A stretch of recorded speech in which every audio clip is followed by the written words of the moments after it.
Alors, bienvenue à cette conférence de presse de la présidente du Conseil du Trésor, Mme Sonia Lebel, sur la présentation du projet de loi 100. Madame Lebel, la parole est à vous. Merci. Bonjour tout le monde. Très heureuse aujourd'hui. Comme je l'avais annoncé en décembre, vous vous souviendrez, dans une déclaration ministérielle, mon intention de modifier, réformer, d'améliorer le cadre de négociation. Et je viens de déposer aujourd'hui un projet de loi justement pour changer en profondeur la façon dont on négocie les conventions collectives dans les secteurs publics et parapublics au Québec.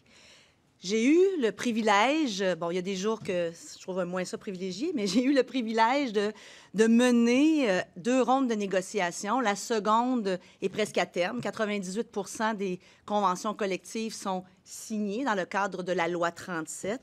Donc, pour moi, il est devenu clair au fil du temps et au fil de vivre ce régime de négociation-là, qui a plus de 40 ans, qu'il ne correspondait plus aux réalités, aux besoins d'aujourd'hui, et de part et d'autre, je dirais, pas simplement pour le gouvernement.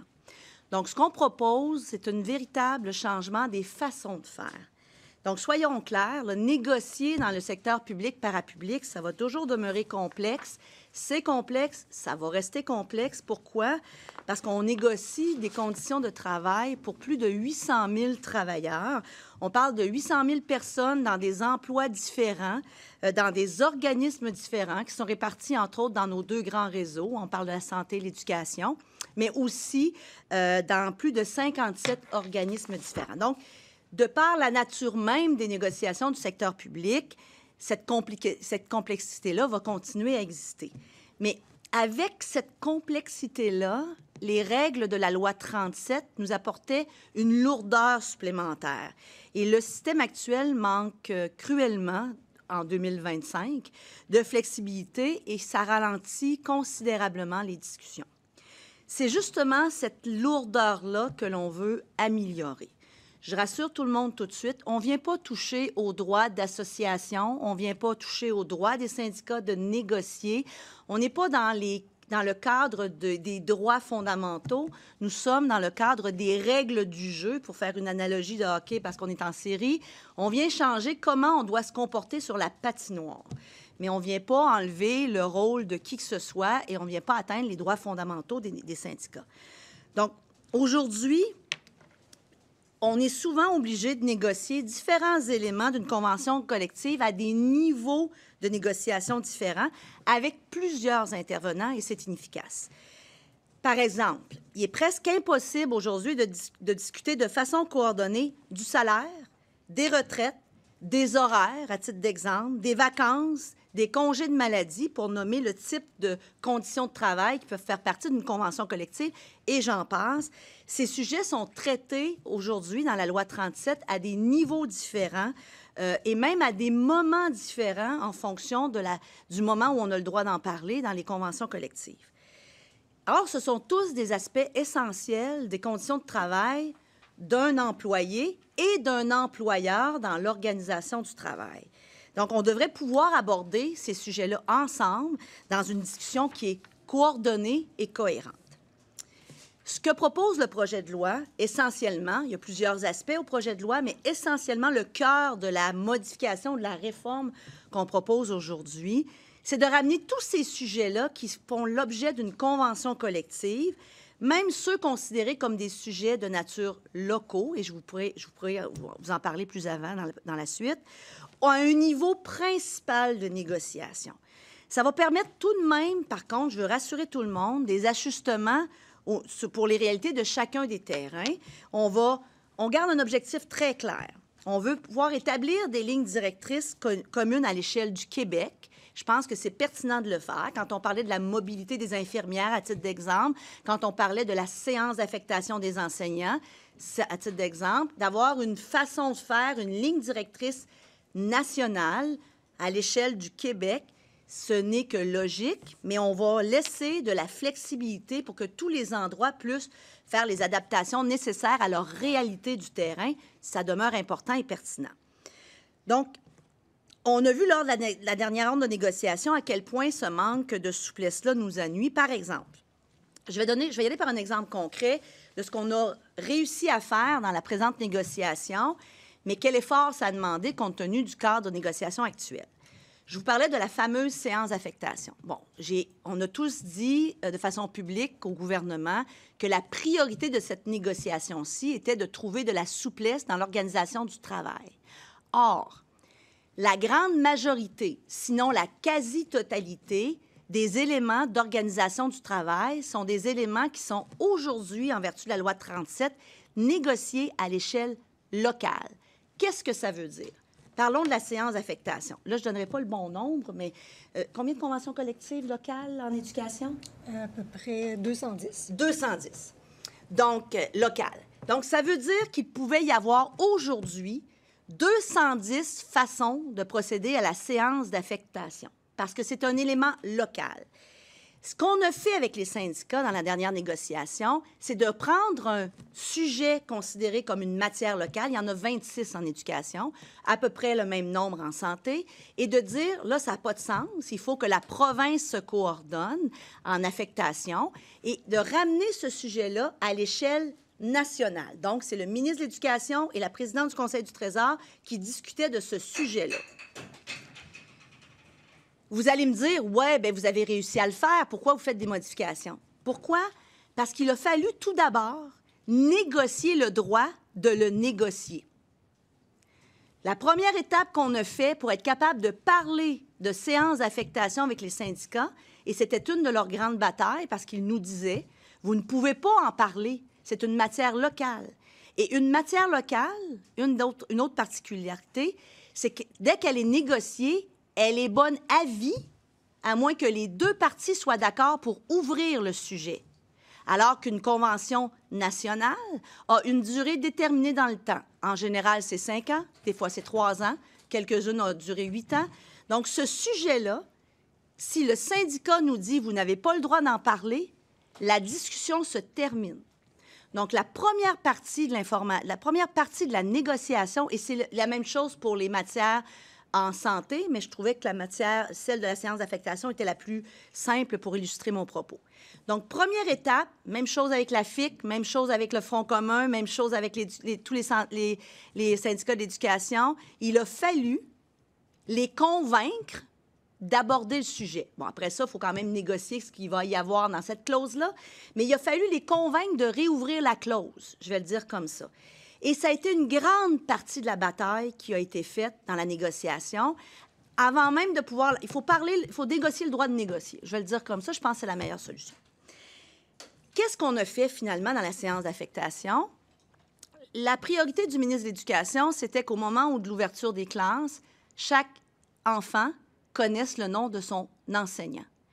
Vous savez, avant même qu'on ait réussi à négocier la clause, on arrivait en septembre, il manquait, je donne des chiffres fictifs, là, 5 000 enseignants. 2 semaines plus tard, il en manquait la moitié moins. Une autre semaine plus tard, encore la moitié moins. Pourquoi? Parce que les séances, en partie, pas exclusivement, mais en grande partie, parce que les séances d'affectation ne se terminaient pas toutes à la même date dans la province de Québec. Et certaines séances d'affectation, qu'est-ce que c'est une séance d'affectation? On va décider quel poste ou quelle classe un enseignant a dans son école, dans son établissement. Certaines pouvaient même se terminer jusqu'au début octobre. Donc, il y avait encore des roulements et j'appelle ça du bumping là, et le jeu de domino de chaises tournantes jusqu'en octobre. Qu'est-ce que la Convention nationale est venue faire? Elle est venue dire, à partir de maintenant, coordonnez-vous sur le terrain de la façon dont vous le désirez, procédez à votre affectation de la façon dont vous le désirez. Je vous rappellerai qu'il y a plus de 200 conventions, donc 200 possibilités de mécanismes. Ma demande au national, moi, ministre de l'Éducation, c'est que le 8 août, tout ça doit être réglé. C'est ça qu'on a fait dans la dernière convention et on a vu des effets probants. Ça a fonctionné et on a vu des effets probants. Bon. Donc, mais on a dû le faire en négociant tout d'abord le droit de négocier. Qu'est-ce que vient faire le projet de loi? Vient prendre toutes ces matières locales-là et les ramène maintenant de facto au niveau national. Donc, elles seront partie de la Convention nationale et on pourra ouvrir ces sujets-là à chaque convention collective. Maintenant, naturellement, ouvrir un sujet ne donne pas l'endroit où on va terminer et on va négocier la finalité. Mais on n'aura plus besoin de demander la permission ou de négocier la possibilité avec le syndicat de parler d'horaires variables chez les infirmières, de parler de possibilités de les déplacer dans un rayon X, de parler de la séance d'affectation, entre autres, pour les enseignants. Naturellement, la finalité devra être négociée et fera partie de la convention collective. Et ces sujets-là deviendront des sujets qu'on pourra renégocier si les deux parties le désirent, parce qu'on pourrait décider qu'un sujet, on le reconduit dans la convention collective de la même façon. Là, tout est ouvert, on ouvre une négociation, que ce sujet-là pourrait être revu aux 3 ans ou aux 5 ans, dépendamment de la durée de la convention collective. Donc, c'est ce qu'on fait. Là, je pense que c'est la meilleure façon d'illustrer ce qu'on fait. C'était un exemple concret avec la dernière négociation. Donc, moi, je pense qu'il est primordial, autant pour l'employé que pour le gouvernement, autant pour les syndicats que pour le gouvernement. Et je demeure convaincue que ces nouvelles règles-là vont être satisfaisantes pour l'ensemble des acteurs, de pouvoir parler de tous ces sujets-là. Les sujets traditionnellement nationaux, c'est quoi? C'est le salaire, le régime de retraite, à titre d'exemple. Mais c'est important de pouvoir parler du salaire, du régime de retraite, en même temps que les vacances, les congés et les horaires. Parce que pour un employé, c'est un ensemble de conditions de travail qui vont déterminer s'il est satisfait de son emploi ou non, si les conditions le satisfassent ou non. Ce n'est pas juste le salaire pris isolément. Souvent, c'est l'organisation du travail. J'arrête là parce que je pense que je peux répondre plus à vos questions, mais c'est le cœur du projet de loi qu'on vient faire. À partir de maintenant, nous allons pouvoir négocier au même palier tous les sujets pertinents d'une convention collective et pouvoir le faire donc dans l'intérêt des Québécois et dans l'intérêt des employés. Alors, on va maintenant passer à la période de questions que je vais diriger de main de maître, à commencer par Alain Laforêt. Je surveille. De TVA. Bonjour, deux. Est-ce que vous ramenez les forums, Madame la ministre, en faisant ça? Bien, non, pas nécessairement. D'ailleurs, je vous présente Maître Édith Lapointe, qui est la négociatrice en chef, qui travaille étroitement avec moi et qui fait partie, là, qui est au sommet de cette pyramide-là de négociation gouvernementale. Je m'excuse, Maître Lapointe, j'ai omis en début. Non, pas nécessairement. Mais les forums étaient une tentative de pouvoir justement ramener tous ces sujets-là. On a réussi à le faire par la suite là, en négociant d'une autre façon, mais c'était un peu une tentative de contourner, si on veut, avec l'accord de tout le monde. Ça prenait l'accord des syndicats, ces difficultés-là ou cette lourdeur-là de la loi 37. Donc, ça ne ramène pas les forums comme tels, mais les forums étaient une façon de pouvoir alléger un peu le processus. Une deuxième question? Absolument. Oh. J'y arrive. Vous en êtes rendu où avec la Fédération des omnipraticiens, compte tenu que vous avez la négociatrice en chef près de vous actuellement, avec tout ce qu'on entend, là? On est dans la pastille couleur rouge ou on est dans la pastille couleur bleue, c'est-à-dire plus près du soleil, règlement, beau temps? On est dans la pastille, on discute pour avoir de l'accès pour tous et on va continuer de discuter. Isabelle Porter, Le Devoir. Oui, je veux juste être certaine de bien comprendre. Est-ce que ça veut dire que ce qu'on appelait les tables sectorielles, ils vont en avoir moins, dans le fond? Il faut faire attention. Le nombre de tables n'était pas tributaire de la lourdeur du processus. La complexité va demeurer, je le disais, je veux dire, on a 800 000 employés, on a plusieurs accréditations syndicales. Il va demeurer un nombre de tables variées, mais je vous dirais que ce n'est pas ça qui amène la lourdeur au processus. La lourdeur était vraiment le fait d'avoir 2 niveaux de négociation qui ne pouvaient pas se connecter entre eux, qui pouvaient même avoir un décalage, parce que je vous disais que le niveau national, qui était, entre autres, la meilleure illustration, c'est les salaires et les régimes de retraite, a une séquence de calendrier où le sujet redevient... Quand on dit la convention collective est échue, bien, ce n'est pas toutes les matières, parce que les matières locales, les 26 dont je vous parlais, les horaires, elles, ont une vie à durée indéterminée. Et donc, ça faisait en sorte que l'arrimage des discussions était presque, je ne dirais pas impossible, mais extrêmement difficile à obtenir. Il fallait le faire comme on le fait, par le biais d'une négociation préalable à la négociation. Donc, je veux pas qu'on sorte d'ici en disant « Ah, mon Dieu, on va avoir réduit le nombre de tables ». C'est un faux indicateur de la complexité et de la lourdeur. On va avoir encore un nombre de tables, je vous dirais, qui peut être assez nombreux parce qu'il y a plusieurs employés juste dans le secteur de l'éducation. Je veux dire, les enseignants négocient pas en même temps que les techniciens, etc., etc. Donc, déjà, en partant, on va avoir des tables différentes. Mais ce qui est important, voyez-le comme ils vont être dans le même immeuble. Là. Et là, c'est pas la table physique, là, mais ils vont être dans le même endroit, au même niveau de discussion, c'est-à-dire au plus haut niveau gouvernemental, Trésor éducation, à titre d'exemple, ou Trésor santé. Et on va avoir le droit de parler de tous ces sujets-là coordonnés. Donc, c'est pas tributaire du nombre de tables, la complexité, c'est plutôt tributaire du nombre de niveaux et des calendriers différents. Donc, concrètement, si on regarde ça un petit peu plus haut, là, est-ce que, tantôt vous avez dit ça rendait ça plus long, ça rallongeait. Donc, logiquement, vous vous attendez à ce que les négos puissent être moins longues à l'avenir? Bien, c'est très difficile à dire. Est-ce que dans la prochaine négo, j'aurais eu 20 de mon temps passé là-dessus? C'est difficile à dire. Mais il est clair que ça va faire en sorte qu'on va aller droit au but. Maintenant, une fois rendu sur le but, combien de temps ça va prendre pour s'entendre? Toutes les négociations sont différentes, dépendamment du sujet, on va se comprendre. Mais dans la négociation qu'on termine actuellement, qui s'est terminée pour le Front commun et la grande majorité là, des gens des deux réseaux, avec la FIC, finalement, bien, une des grandes difficultés a été d'avoir, pas l'autorisation, mais d'avoir l'occasion de parler des sujets qui étaient dits locaux. Je peux pas... C'est pas linéaire, une négociation. Hein? Donc, c'est très... Mais oui, ça va faire en sorte qu'on va entrer directement dans le vif du sujet et ça va faire en sorte que le gouvernement pourra faire des dépôts qui parlent de ces sujets-là au jour 1. Alors que là, il a fallu, en discuter avant, les convaincre d'en parler, finalement. Patrick Belrose, Journal de Montréal-Québec et Tutti Quanti. Exactement.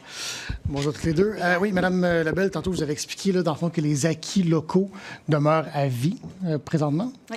Est-ce que ça signifie justement qu'il n'y aura plus comme ça d'acquis locaux qui sont inamovibles? Est-ce que ça signifie que si Québec choisit d'en parler, bien, tous ces acquis locaux-là peuvent sauter?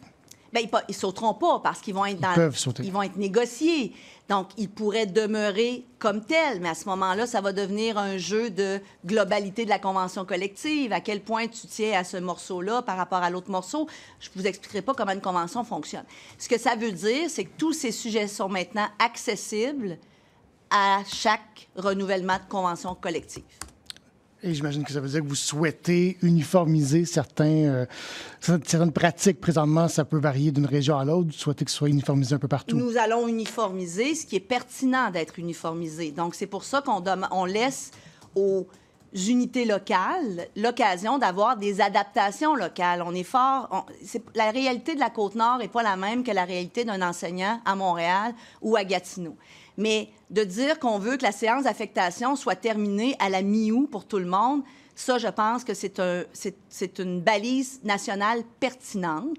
Maintenant, est-ce que vous faites 3 séances d'affectation? Vous en faites 2? De quelle façon vous gérez vos listes de rappel? En tout cas, faites-le parce que c'est très différent sur la Côte-Nord ou à Montréal ou ailleurs. Donc, on laisse aux unités locales, c'est peut-être pas le bon terme, là, puis je veux pas que les syndicats me reprennent, mais on se comprend, on laisse aux entités locales l'occasion de négocier certaines choses, mais ces choses-là vont se négocier dans le cadre de la convention collective. Donc, sous une balise nationale. Sous une balise nationale. Pour les matières qu'on jugera pertinentes d'avoir une balise nationale, il y a peut-être des matières qu'on va regarder.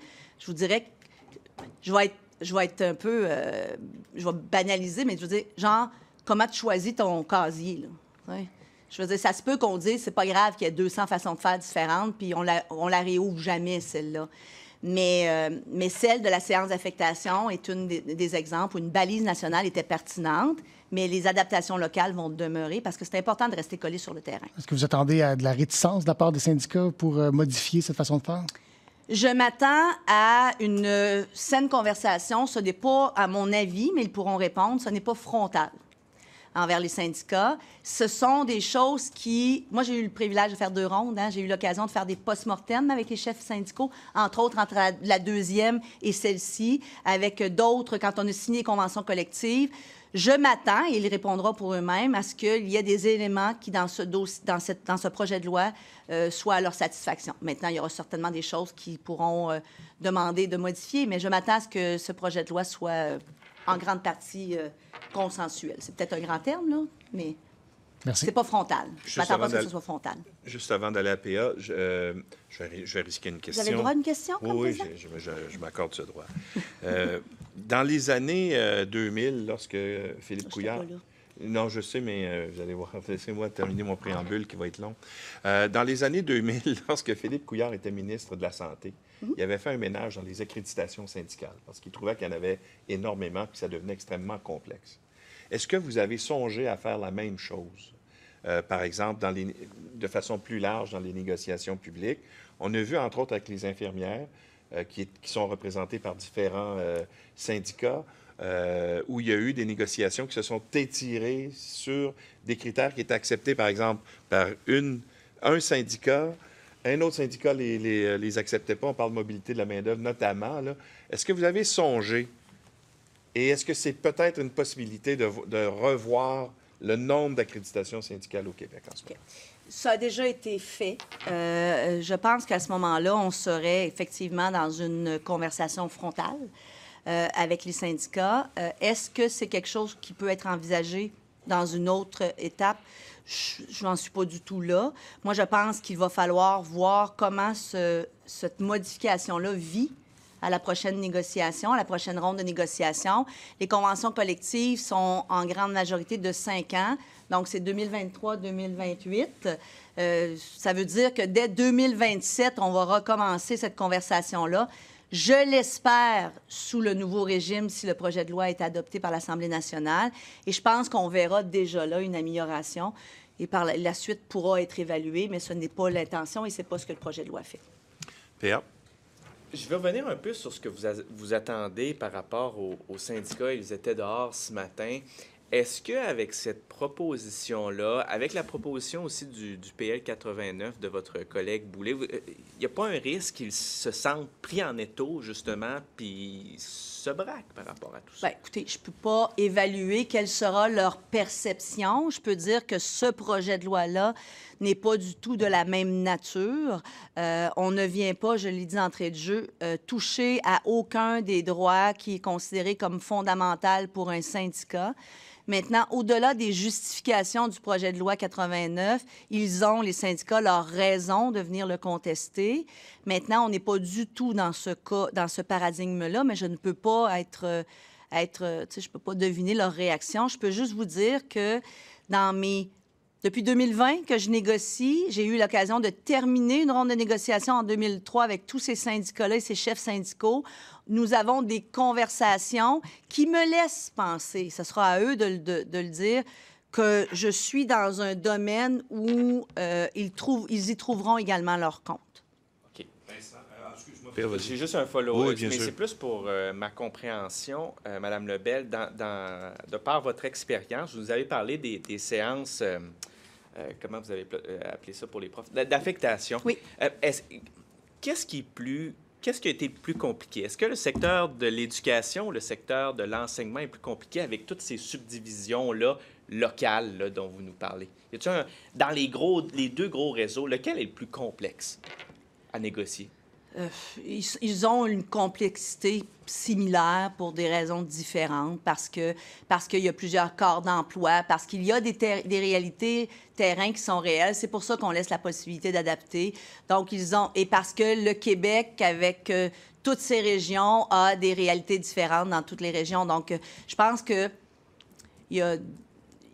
moi, je vais parler du point de vue des négociations, pas du point de vue des structures. Et c'est pour ça que j'ai commencé par dire qu'il y aura une complexité intrinsèque à la négociation publique et parapublique qui ne disparaîtra jamais du fait même que le gouvernement est l'employeur de plus de 800 000 personnes et qu'il a sous son égide, il y a moins, c'est pas 800 000 personnes, mais qu'il est l'employeur de plusieurs centaines de milliers de personnes et qui, là, en plus, sous son égide gouvernementale, quand on parle de négociation, plus de 800 000 personnes avec des employeurs différents, des organismes différents, des réalités différentes et même au sein d'un même réseau, des réalités terrain différentes. Donc, cette complexité-là ne pourra jamais disparaître par sa nature, mais je pense qu'on vient donner un bon coup dans la lourdeur. Vincent, Oui, la bonjour, presse. Mme Lebel. Je reviens juste au moment où vous avez fait votre déclaration ministérielle au Salon Oui. Rouge là, l'automne dernier. À ce moment-là, vous aviez parlé notamment de l'arrêt Saskatchewan, du fait qu'il avait redéfini un peu le rapport de force entre les syndicats puis vous. Est-ce que vous reconnaissez aujourd'hui que... Ben, en fait, dites-moi premièrement, en quoi le projet de loi que vous présentez aujourd'hui redéfinit un peu le rapport de force que vous aviez avant? Non, le projet de loi ne le redéfinit pas. L'arrêt le faisait, donc il faut vivre dans ce contexte-là. Et aujourd'hui, ben c'est pour cette raison-là que peut-être que ce qui était pertinent il y a 40 ans pour le cadre de la loi 37 était certainement pertinent, devient plus un frein aujourd'hui qu'un avantage. Donc, il y avait une pertinence certaine, puis je ne veux pas juger de ce qui s'est passé il y a 40 ans, à avoir plusieurs niveaux de négociation potentiellement.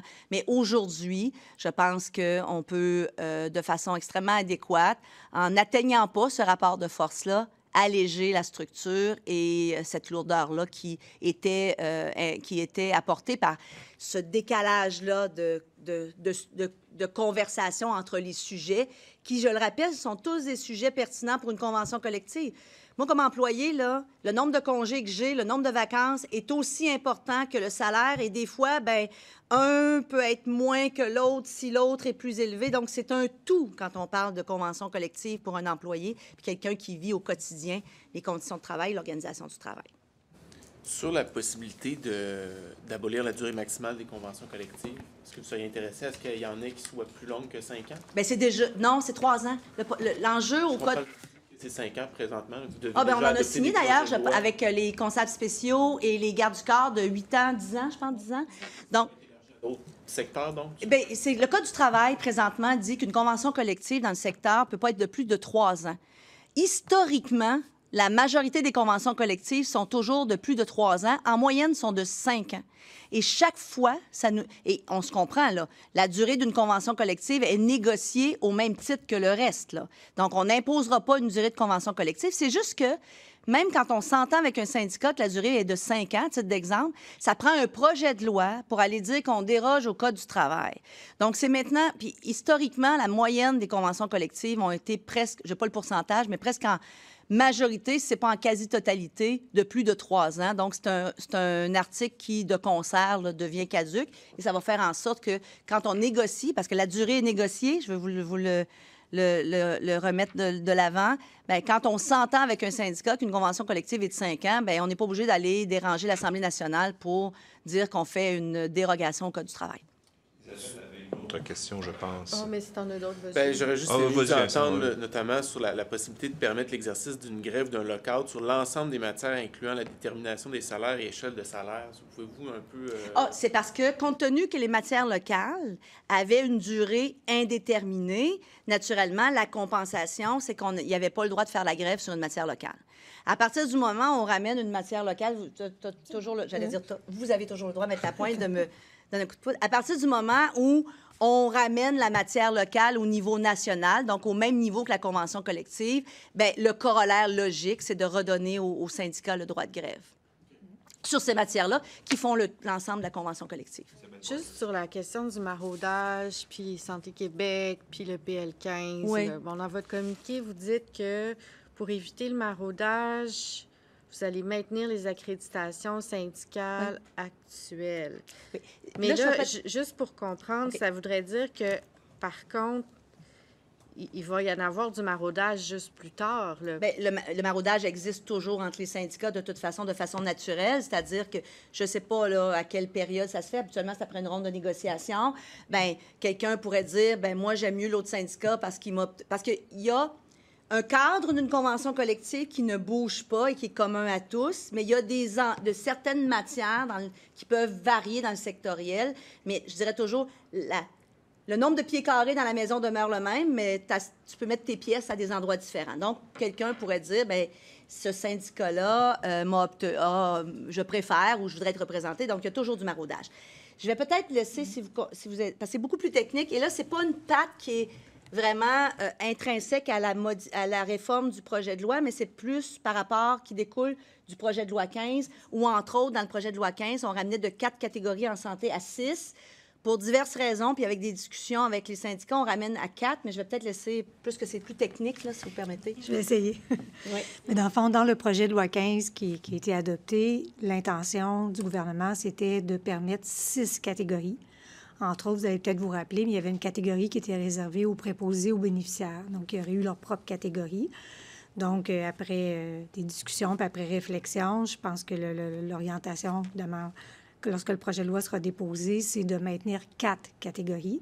Donc, nous, si on ne change pas la loi 15 actuellement, ça prend un maraudage parce que vous devez permettre à tous les syndicats de pouvoir représenter l'une des 6 catégories. Le projet de loi qui est déposé par la présidente du Conseil du Trésor va proposer autre chose. OK. Mais En ouvrant 2 catégories supplémentaires, libres de syndicats, Oui. bien, Il fallait permettre c'est un maraudage. c'était à n'importe qui d'aller chercher ces 2 catégories-là. Donc, on ouvrait un maraudage puis un brassage. On annule, en fait. On revient à 4 catégories pour toutes sortes de raisons que je n'expliquerai pas ici, mais qui s'avèrent être la meilleure solution. Mais il y a quand même un regroupement liés au nouveau système, là. Il me semble un regroupement des syndicats Il y a un employeur unique. mais avec l'employeur unique, oui. Mais dans le fond, Donc si là, on... est-ce que vous touchez à ça aussi ou non? Quand vous parlez de regroupement, juste pour bien vous comprendre... Bien, c'est parce que le fait qu'on permet à des employés de se déplacer tout en gardant leur ancienneté... Ça ne change pas la représentation syndicale. Dans le fond, il y a... Illustrons, là, s'il y a 4 catégories, donc la catégorie 1, les infirmières, les autres catégories, chaque catégorie peut être représentée par un syndicat différent. Donc, pour les infirmières, il pourrait y avoir toujours la FIC, la CSQ, la FTQ. Ça, ce sont vraiment l'accréditation. Donc, ce que le projet de loi, évidemment, je laisserai en prendre connaissance, mais ce que le projet de loi prévoit, c'est qu'on revient à 4 catégories. Donc, il n'y aura pas de maraudage, parce que le maraudage d'autres était catégories. attribué au fait qu'on ajoutait 2 nouvelles catégories. Ouais, Donc, il n'y a plus de maraudage avant la prochaine négociation. Maintenant, si, par exemple, reprenons les infirmières, vous avez 3 syndicats qui le représentent, ce que Santé Québec vient faire, c'est qu'il devient l'employeur unique, mais c'est un employeur qui aura 3 syndicats qui représenteront le personnel infirmier, par exemple. Donc, c'est la seule chose que vous faites avec ce projet de loi-là qui Par rapport affecte- aux catégories et aux syndicats, on revient finalement... C'est juste passer on de revient à 6 ce qui 4. était avant le PL15. Mais vous touchez à rien d'autre. Non. Ça va pour tout le monde? Est-ce que ça complète? On va passer en Bon, anglais. Merci. Oh, no. Non, c'est pas vrai. And now? Ça va me prendre mon petit lexique de, tu sais, union.